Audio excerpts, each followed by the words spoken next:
Hey y'all, I'm Hunter Wayne. Just a disclosure before we get into this interview with legend JD Pinkus.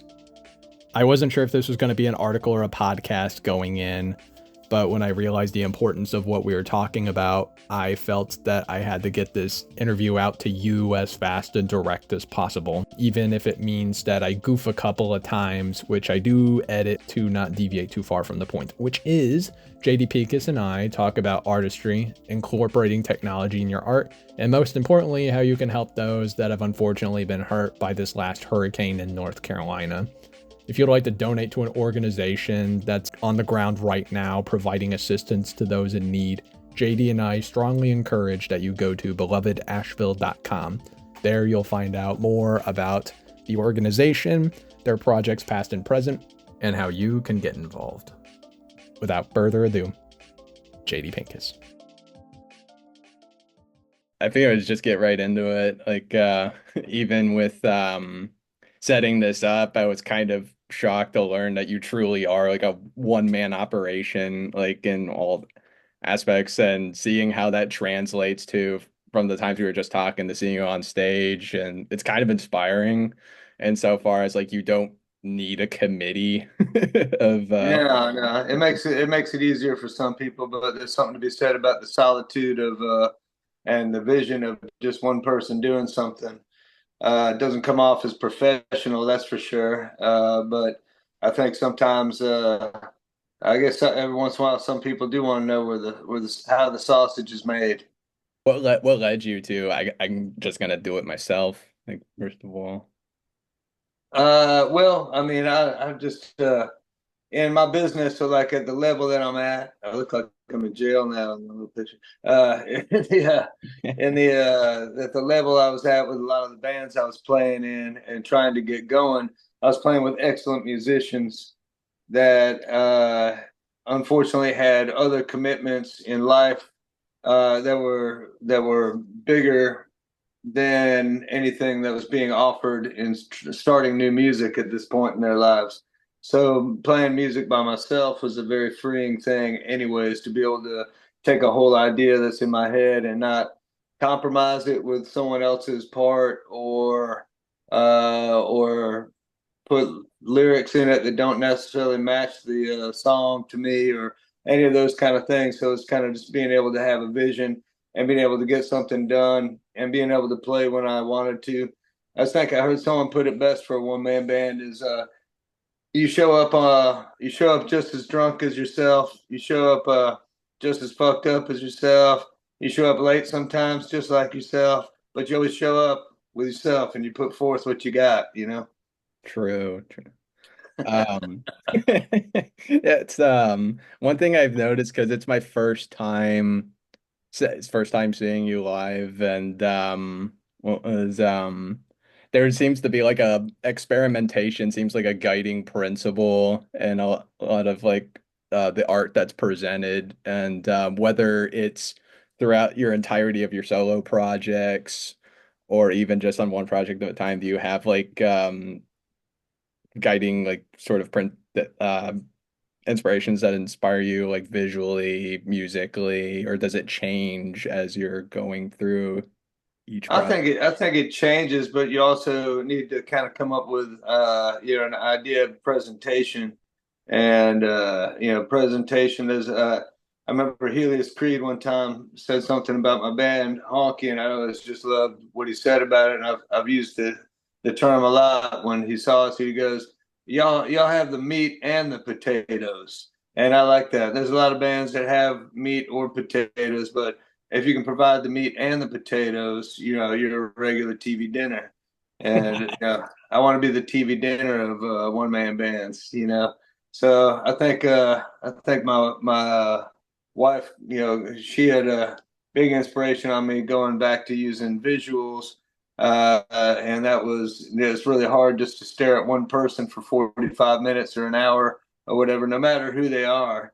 You can take them through some things musically like that, but to give the eyes a break and to try and sync up some of the stuff with some video things vaguely, I think adds a little bit of something for someone to give their eyes a break and just let their ears go. And I think it's good to presentation. Sometimes it's good to have go that extra mile, just so you can provide something entertaining. And sometimes I got to play with a fella, Preston P.W. Long from Mule, and his solo stuff. I think, to me, maybe visuals would probably hinder it, because it is such an amazing, intimate experience. And he's as raw as it gets. He's not using any, effects or anything like that when he's playing. It's just intense, beautiful songs, beautifully written songs with an incredible, intense presentation. So, maybe, there's something to be said for all ways of doing it, as long as you can pull off what you're trying to do. Yeah, Yeah. I got into an argument with a friend one time. It was a fun one about whether there was such thing as a bad band, and he was saying there's no such thing as a bad band, and I was like, no, no, there's totally such a thing as a bad band. And he was just very PC about the way he thought about life in general, and wouldn't want to offend anybody. But I think when people can't pull off what they're trying to pull off, maybe due to a lack of practice or lack of tone or lack of commitment, or maybe it's just not their thing, that maybe they're not the best band in the world. I mean, more power to you, keep doing it, but that doesn't mean you're a good band. Yeah, yeah. That's just my opinion. No, for sure. Um, it's when you bring up the visuals, the decision to projection map onto the two giant pairs. What? Because it's cool because each pair is like shaped a different way and it gives its own like Yeah, morph to each image.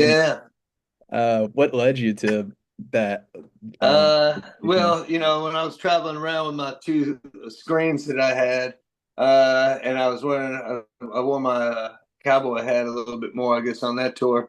I just looked like an old prospector giving a PowerPoint presentation, But I was just kidding. But not really, I guess. But I had a new album called Grow a Pair. I didn't tell anybody that that's what they were, even pairs, and most people didn't know I had a new album out called Grow a Pair.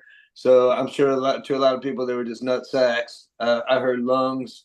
One of my friend's wives said it looked like used condoms. I was like, whoa, yeah, I don't know what. I know her husband, so I'm like, whoa, congratulations, I guess. I don't know.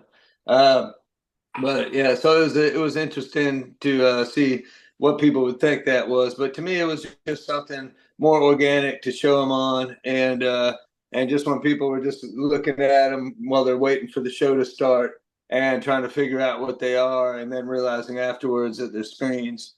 So it was an experiment, a little artsy. I don't know.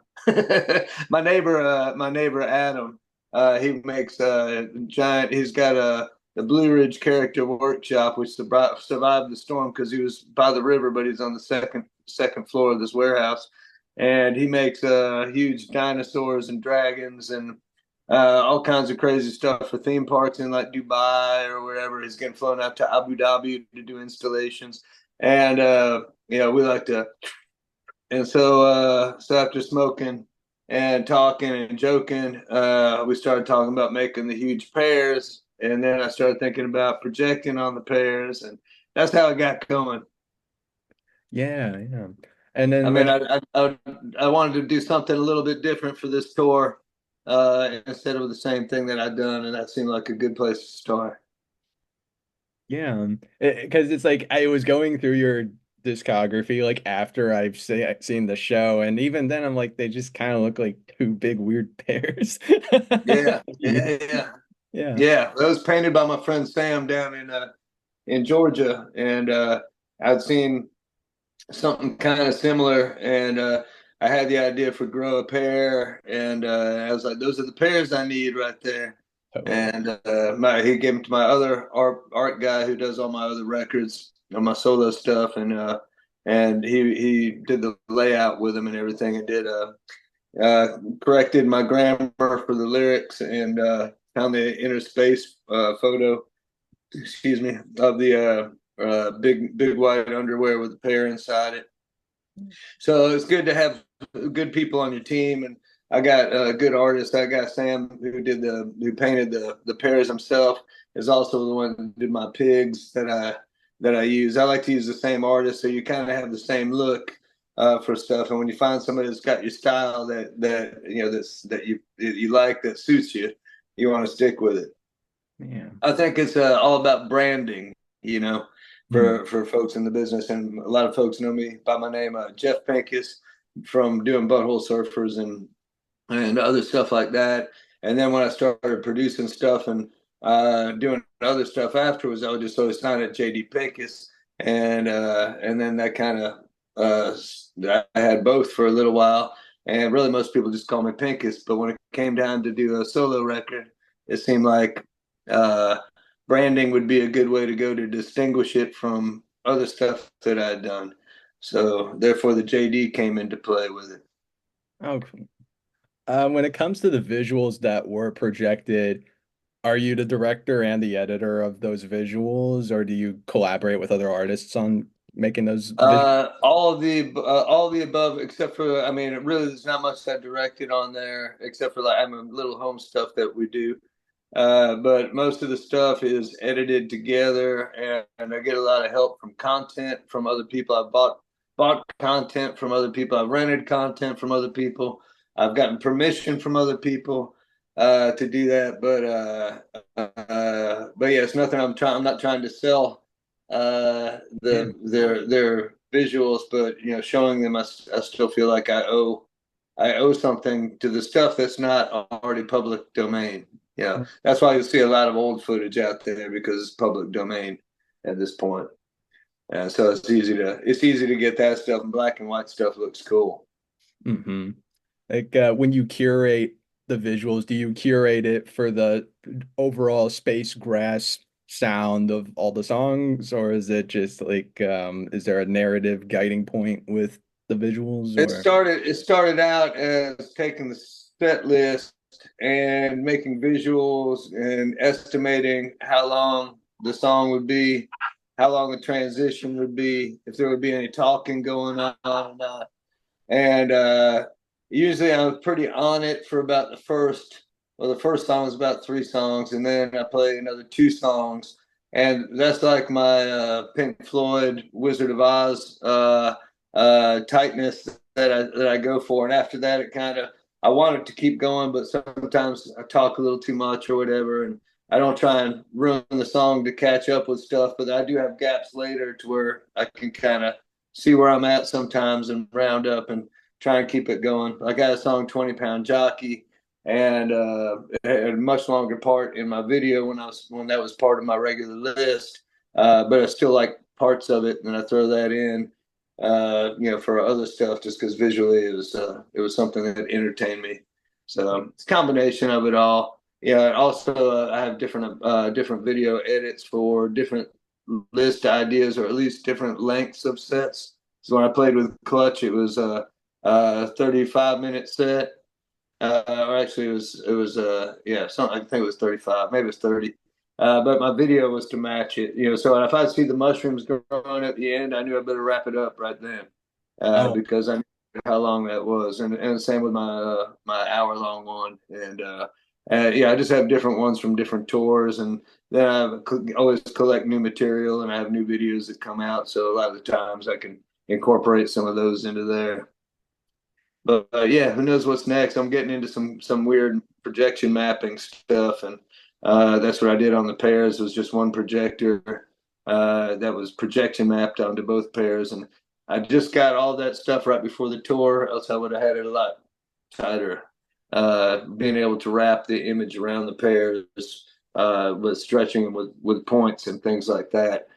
But I'd have to measure off the same distance every time from where the projector was to where the pairs were in order to pull that off every night, which you don't always get when you're opening up for somebody else. yeah, So kind of going on the fly was easier to do it the way I did it. absolutely. When it comes to when you build out your space grassy sounds, because I didn't even know that there was stuff that you were doing with your mic that I didn't know like was possible with just like adding like pedals to mics. And Yeah, yeah. And so with how you curate your gear to accommodate your sound, like what guides you in that way? Is it gear that you find along the way of doing other shows in the past? Is it like trying stuff out or? Well, it's always trying stuff out, but when you know what you're looking for and you know kind of what you sound like, sometimes people will say you got to check this pedal out, or I was given a bit crusher that was causing me all kinds of grief that I just replaced on this tour and fixed all my problems. But it was a gift from Jack White after Melvins had played with the Rack and Tours, and he ended up getting me this pedal, and I loved it. It's just a bit crusher. It sounds stupid, and it's just really useless, except for I found a way I like to use it. But to where enough to where I got another one when it broke down from those guys because it was kind of part of my set. It just happened to luckily be in Nashville when I figured out, or the day before Nashville when I figured out what was up. But yeah, all the pedals. I don't know. To me, you know what you're trying to get for a sound, so you can eliminate a lot of pedals you don't need. Hmm. Like I don't use a distortion pedal. So I don't really need one. That's not the way I'm doing it. I have a buddy that has a humbucker in his banjo, and I'm gonna have one with a humbucker in it. But he uses his, and he's a lot more notey. He can play a lot more leads. I'm not a lead guy so much as I like the stuff to orchestrate, and then maybe some kind of symphonic kind of stupid lead kind of thing ideas. So it depends on what you're going for, but I have a piezo pickup in mind, and so I figured out how to work with my stuff with the pedals I got, and not to get too much feedback. I don't use monitors when I play. I do have that amp now, and I did have a monitor I brought with me that I would just put my banjo through. But when you're doing stuff like what I'm doing and you're playing on big stages, volume can be an issue. And so when I was opening for Clutch, Helmet, and Quicksand in front of thousands of people, I had a huge stage to myself, and it was just me. And I'd tell the monitor guy to go ahead and take a break, which is nice because I was self-contained at that point, which again, I was doing that, chasing 3 buses just by myself and selling merch by myself, and all that stuff when I was on that tour. And it works out good. If you're going to try and make a living, you can't have too many of your buddies hanging out with you to sell T-shirts. Time. Um, it's like another thing that I've noticed on your set that's just different from stuff I've from other shows that I've seen. Because it's one thing when you see a band come up and they play their songs like really well in a different way, etc. It's another thing if there's a visual element that's, oh wow, this looks amazing, like to go to. But another thing that is something I don't really consider whenever I go to shows often is just it seems like you were in a meditative sort of state when you were playing. Like it's just like you loved what you were doing. Like Yeah, is yeah, totally. yeah. Yeah, no, it's I was talking to someone the other day about, it was my tow truck driver, and because he was this guy Big U. Shout out to Big U, man. This guy was awesome. But we talked about a bunch of books we had in common, all this stuff, and he played guitar, and he loved the idea I was doing psychedelic banjo. This is south of Birmingham, Alabama, by about 20 miles or whatever. And he was, we were talking about uh all kinds of Akashic records, and this is my tow truck driver. It was a beautiful drive. And then we started talking about tunings and playing, and he was talking about playing and this and that. And I'm like, yes, people like to meditate, and I try meditating, and I can do it somewhat for a little while. But to me, playing is meditating. You're right there in the moment. If you're doing it right and you're caught up in that moment, you don't care about the past. So it doesn't matter what bad note you hit before it. You got to keep going, and it doesn't matter if you're going to hit a bad one later. You're still right in the moment. And it's amazing what time when your mind will drift when you're thinking, when you're watching me and my eyes are rolled back and I'm playing and I'm singing, and all of a sudden the craziest thought will roll through my head, like, man, you only got 2 pairs of underwear left. You better fix that by next week. That kind of shit goes through your head, and you're like ideas just floating through while you're still playing and singing. So I think that there is something to be said about that kind of meditative world of playing and playing with the loops like I do. Uh, it it gets me. It's kind of like, to me, it's like traveling in a wave. And you catch it. You got to know where to jump on that wave to keep riding, and you have to know how to maneuver around the water to keep it going. And it's kind of the way I audio wise visualize it. Mhm. And then when it comes to like instrument, like you mentioned earlier about banjos with humbuckers and them, I've never seen that as like a common thing in the marketplace. Like, is there some No, level? it's not really. Yeah, not really in the marketplace, but there's people that do that stuff. And Gold Tone banjo maker, making electric banjo. And I remember asking my personal banjo guru is Danny Barnes, who's the one that got me to do my first banjo record and or cassette actually I recorded my first one, Keep on the Grass. Per his request, he liked my songs, and he came in and we did all the songs live in the studio, and then he took them home and mixed them. And he was one that had this stuff called Barnyard Electronica, that it was very different in a way that he would build up all of his loops in front of you, a lot less songs, and he would play like the banjo with an octaver on it and put a bass line down, and then he'd put, he just keep, you watch him build it, and he'd listen to a metronome while he did it. And just very, very incredible ears, likes old technology, likes to record things without anything down to the computer. Don't put compression on it. Don't do anything. Just get the best sound you can get out of your instrument onto that piece of tape, which is a computer, without doing anything to it. Don't fuck with it. Just put it there, then fuck with it. And there's people that use their toys, and I say toys because they're available, and they get this stuff, and they can use this plug-in and this plug-in because they got it, and they don't know what they're doing when it's all done. They don't know why it sounds like crap.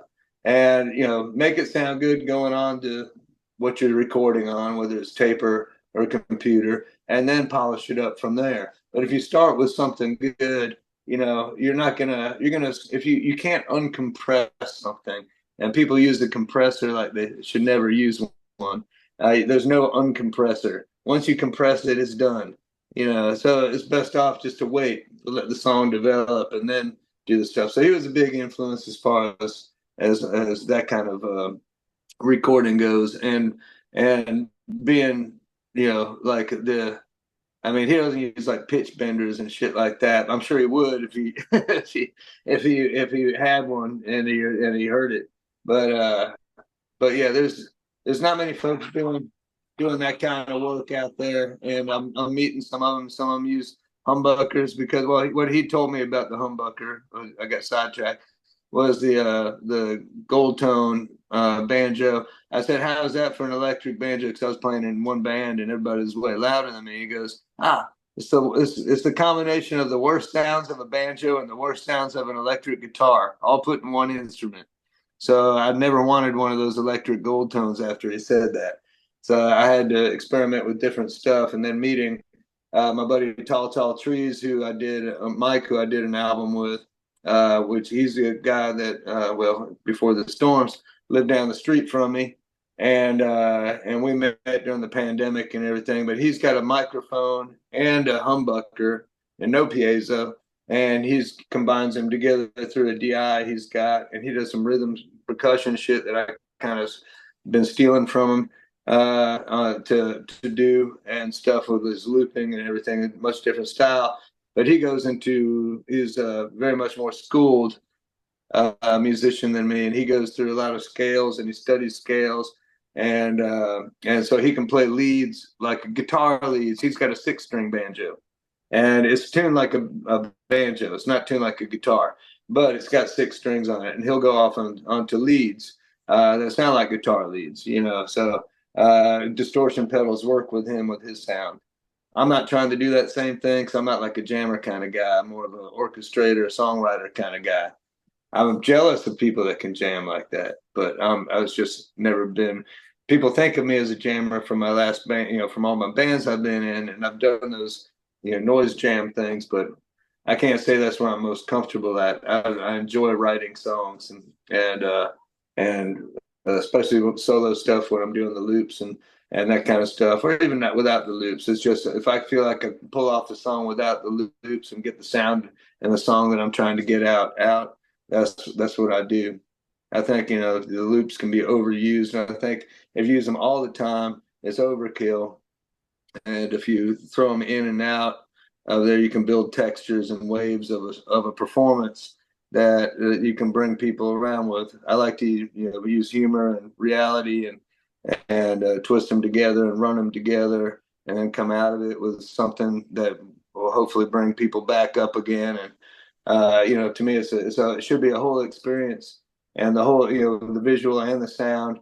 My idea is not to preach at anybody, tell them who to vote for, tell them what religion to think of, tell them if they should get an abortion or whatever. I want it to be a break for the brain. It's like, here, just take a break for a second, enjoy something totally different. And I'm not going to tell you anything about what you need to do to your life. This is just a break, as my son told me one time, they said, when you walk through a door in the kitchen and you forget what you came into the kitchen for, and it's like a common thing for people that walk through doors. They forget as soon as they walk through the door, they forget what they went in there for. I kind of want to be like when someone walks through a door and they forgot why the fuck they were in there. Right. Whether it's like audible or visual or just other art forms, are there any other experimentations that you're working on right now that excite you that you haven't put out pieces? Yeah, very much so, except for this storm just kind of spotched that. But me and my wife bought an old church, and we were playing in there, and I had a project going with two drummers that are totally different. Had a piano player, Moog player, two other banjo players when we could get both of them together, and I was playing bass and then one of my other buddies plays pedal steel when he can, but no guitar was allowed at all. And so it was kind of a mixture between Chrome, Hawkwind, and Pere Ubu. Just no, I didn't. When you have a bunch of people come together to make noise and write songs, and you get one guitar player in there, you're gonna hear some stupid leads and stuff that they just go into. I'll play these modes that I learned before, and we're all trying to get a little out of the box and do some stuff. So I don't know where I'm going to be at with that. We were on our way to writing when I left and recorded up where we left off, and was really looking forward to seeing where this was going to go. It's mostly instrumental, and so now I don't know who's going to be. I know one guy already split town. Another guy I think is splitting town. So it might be a scaled down version of what we started out as. There's not much work in Asheville for a lot of these people that play music, but they also wash dishes or line cook or whatever. Waiter, whatever it is. All those tourist jobs are washed up now, and all the places are gone. So a bunch of the people that are in town that counted on that kind of stuff to keep themselves creatively going are finding themselves without food, power, work, and a way to sustain their music habit. So it'll be interesting to see how it works out. Yeah, as I remembered, it's kind of a sidetrack, maybe not, but whenever my grandparents' beach house got swamped up by a hurricane like years ago, there was just like we haven't talked to any of our neighbors before. Like I haven't really seen any of Right. them. But then whenever my family and I went out, we were just there was some sense of like everybody asking if each other's okay and like cars coming by Yeah. dropping off waters and it was just an entirely just oh man, like this is kind of like the only time I've ever seen something world PC in that town and whatever. And Yeah, that's very much coming together the same way. And I've got before my truck broke down, I had I bought bought 5.5 gallon gas cans that I filled up in Texas, and I'm about to pick up 30 gallons of water, 4 bags of dog food. I've got all my gear in there that I split to as much to the side as I can so I can do this first run. And then once I get my transmission done, I can uh, bring that back up there and then make some more runs. And we've got an old church, like I said, with a parking lot, and our neighbor has well water. We're not supposed to have water for the rest of us until they're saying maybe 2 months now.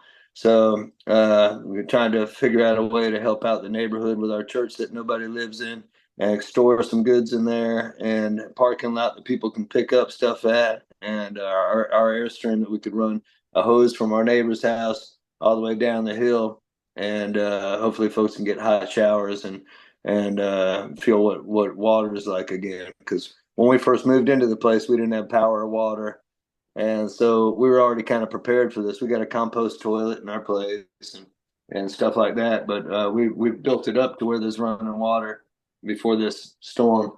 So I might as well share it with everybody for a couple months. That's awesome. And maybe meet some cool neighbors. Yeah. I'm in between Meth Mountain and Pillbilly Hill, so you never know what you're going to get. There's helicopters and cops flying going by. My wife had to go run inside, and then she heard gunshots. So there's a lot of looting, and a lot of people are losing their meds right now. My wife has just some minor meds she needed, and our neighbor waited in line an hour and a half, and they didn't have what they said they had for her. So you can only imagine all the folks with psych meds that can't get their psych meds. This is a week into it. It's gonna no power, no water, no jobs, no money, no help. It's gonna get ugly out there. Yeah.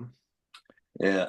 Do you think that because you mentioned that church would y'all are also like when it comes to more for fruition recording a project in there, do you Yeah. do you think that there would be sort of like a combinational like raising money type of concert that could happen there or just I don't know. I'm not really good at that kind of stuff. And it seems like stuff just happens organically. There's so many folks that need money that are in such worse condition and stuff that I feel bad ever asking money. I've had people send me money and I told them not to, and they did it anyways because I know I'm getting supplies to bring back up, and they know I broke down. But there's like a place called Beloved Ashville that's even got hikers going out to bring medication to people that are stuck. That because really a big issue is all the downed trees and power lines that are blocking crews from getting out there and being able to rescue people because not the roads are useless, and so everything's just mud right now and trees over what used to be the drivable roads. So to get people out there that know how to hike and to get around in the wilderness and muck boots and bring these people supplies and stuff. But that's what Beloved Asheville is doing, as well as a bunch of other stuff. And that seems to be the one right now I'm leaning towards trying to direct people to for support out there because they've got actual feet on the ground, very very grassroots started thing, and teaming up with all the right organizations that I can see that are local for people that want to get their money to people to help. I think we just have a place that like if I can provide services and also run gas out to people that need gas for their generators. And gas is kind of scarce right now too, and they won't let you drop gas off because it's flammable. So you kind of have to go find the people that need it, which is traveling to the furthest parts you can go to just to give them a couple of days worth of gas to help out. At least the weather's not so bad right now. When me and my wife were first out there, it was 20 degrees when we didn't have power and water, and now at least it's like 70 and 45. So not too bad. Could and be a lot worse. Not much, but well, but for all the readers and the listeners, Beloved Asheville is where yeah, if we want to be involved but can't be there. I So think that's a great plug for them because they seem to know what's going on. Thanks for that. yeah, for sure. That's sort of like a wrapping things up kind of question. I've got the Texas pride bug in me. And when I first saw you, I saw the come and get it tattoo. And I was, Yeah, yeah, come and take it. Yeah, that's the what side is that? That's on this side. Yeah. yeah, what's the story on that? That was the first battle flag of Texas, and that was the Gonzales flag, and that's the flag where Santa Anna had left a small cannon. It was only about 3 foot long with the fort, and when he came up to come reclaim it, the ladies raised a similar looking flag. They never found the original, but they painted that onto a bed sheet, and there was a picture of the cannon with a star that said "Come and take it." And they shot that. It was a broken cannon, but they fired it at Santa Anna's troops anyways, and so that was technically the first shots of independence for Texas. And I really like the attitude more than anything that went with that. And when I got that done a long time ago, yeah, it was my buddy wanted to do it because I wanted it on my neck. This guy Bobby Love, and he was like, "You want it on your neck? Let me do it." So yeah, you'll always get a tattoo quicker when you tell someone you want it on your neck. I really appreciate once again just you taking the time. It means a lot. And thanks. Yeah. Okay. There you go. Yeah. No, I lost you there for a second. Oh, sorry. I was just like I Yeah. was just saying I really appreciate the time that you've given. It means a lot. And yeah, Yeah, thank you. thanks, man. Yeah, well, I'm not sure exactly what this is for, but Oh, I sorry. appreciate you. I have a small publication slash podcast called the Artech, and I usually make pieces that either emphasize on art, technology, or their intersections. Oh, cool. Very cool. I Uh, love that, man. Well, thanks for having me as a part of that, man. I'm yeah, glad you got to see the show first, then, after all. absolutely. It's like I was like, oh my God, this is like I gotta see Yeah, something. taking one of the oldest instruments used in the United States and mix it with projection mapping. Okay, my dream. As I told my buddy who's building me an old banjo with a whammy arm on it, and he's trying to. He used to make guitars for the Flaming Lips. He's out in Nacogdoches, Texas, and he was like, "What are you looking for?" Because I already sent him the banjo to do it, and that's the one that's going to have the humbucker on it.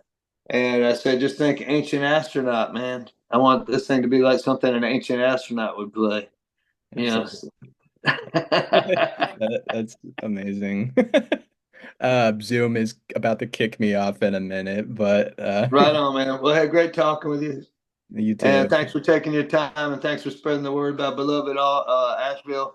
And yeah, y'all keep all the southeast in y'all's minds because it's not just Asheville; it's also Georgia, South Carolina, Florida, and it's not just Asheville and North Carolina. Hot Springs is pretty much gone. Marshall, North Carolina is gone. Boone's fucked up. Hendersonville. I can go on and on. It's a mess, man. But thanks for spreading the word. I'm sure any help would be appreciated. All Absolutely. right, brother. Thanks, Hunter. Thank you. All right.